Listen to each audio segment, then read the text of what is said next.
Right, ওইটা আমরা ছোটোকালেও দেখছি যে পিতলের তামার বালার মতো পরে কোনো কোনো পুরুষে।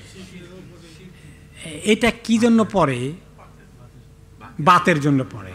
এখন দুটো জিনিস আছে, এটা যদি প্রমাণিত হয় যে বাতের কোনো মেডিকেল সায়েন্সে বলে এটা পড়লে বাতের কমতি হয়, এটা কি কেউ বলতে পারবেন? আছে নাকি এখানে বিশেষজ্ঞ কেউ?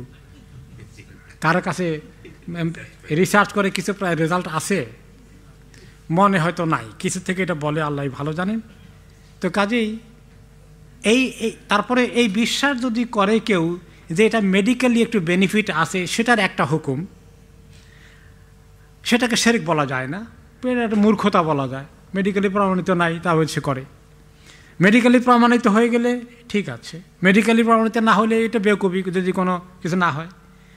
কিন্তু যদি বিশ্বাস করে যে এই তামার পাওয়ার এর মধ্যে সে মেডিকেলি কিছুই প্রমাণিত হয়নি, কিন্তু লাগাইলে ফায়দা হবে, একটা অদ্ভুত বিশ্বাস নিয়ে এসেছে, যেভাবে তাবিজ তোমার থেকে শুরু করে এগুলা শিরকি ভিত্তিক আসে, তাহলে কোনো কোনো ক্ষেত্রে এটা হয়ে যেতে পারে যে এটা এমন একটা জিনিসের প্রতি বিশ্বাস করলো যার ক্ষমতা আছে এই পিতলের তাকে উপকার করবে। কিন্তু যদি এটা মনে করেন ঔষধ খাই, যে আমরা ঔষধের ক্ষমতা আছে নাকি? না, কিন্তু ঔষধে কাজ করতে পারে। আল্লাহ নবী করিম সাল্লাল্লাহু আলাইহি ওয়াসাল্লাম হাদিসে বলেছেন যে তোমরা ঔষধ খাও, যে কোনো রোগ আল্লাহ দিয়েছেন, তার দাওয়াও দিয়েছেন, সেটার ভিত্তিতে হলে বিশ্বাসটা শিরকের দিকে যায় না।